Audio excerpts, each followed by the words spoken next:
kalaupun orang berbuat dosa, maka contoh yang terbaik adalah kedua orang tua kita, Adam dan Hawa alaihimussalatu wassalam.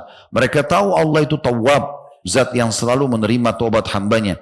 Tapi mereka setelah buat dosa, mereka hanya melakukan sekali lalu mereka taubat dan mereka tidak mengulanginya lagi.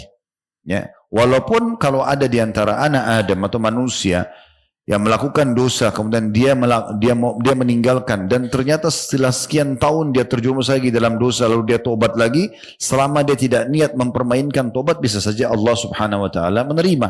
Dan kata Nabi SAW kepada seorang sahabat, ya Rasulullah, pada saat dia mengatakan, bagaimana kalau seandainya saya berbuat dosa? Lalu kata Nabi SAW, bertobatlah. Dia mengatakan, kalau saya ulangi lagi satu waktu tanpa saya maksudkan, tiba-tiba saya terjerumus lagi.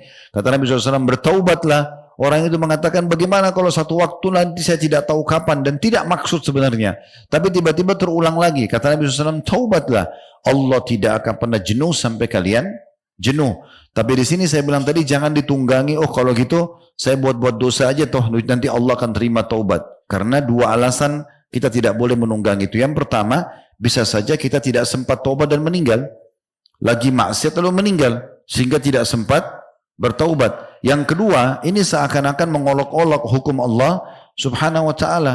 Jadi mentang-mentang Allah itu maha menerima taubat, lalu dia terus terjerumus dalam pelanggaran. Mirip misalnya kalau Anda kerja di perusahaan, Anda tahu sebenarnya pemilik perusahaan ini orangnya baik sekali. Orangnya pemurah, dermawan, suka memaafkan. Ya udah, ugal-ugalan aja terus. Kan bisa saja di akhirnya keluarkan Anda. Bukan berarti kebaikan orang kita tunggangi justru untuk kita melakukan pelanggaran. Tapi justru kebaikan itu dibalas dengan kebaikan. Itu yang Allah sebutkan dalam surah Ar-Rahman. Hal jazaul ihsani illal ihsan. Bukankah pantas kebaikan itu dibalas dengan kebaikan? Gitu kan? Dan juga dalam ayat yang lain Allah Subhanahu wa taala sebutkan dalam surah Al-Qasas, wa ahsin kama ahsanallahu ilaik. Surah nomor 28 Al-Qasas ayat 77. Yang Allah berfirman, wabtaghi fima ataqallahu daral akhirah wa la tansa nasibaka minad dunya wa ahsin kama ahsanallahu ilaik. Kejarlah apa yang Allah janjikan untukmu di akhirat nanti. Kejar derajat-derajat surga mumpung kau hidup. Ayo beramal saleh, berhenti dari maksiat.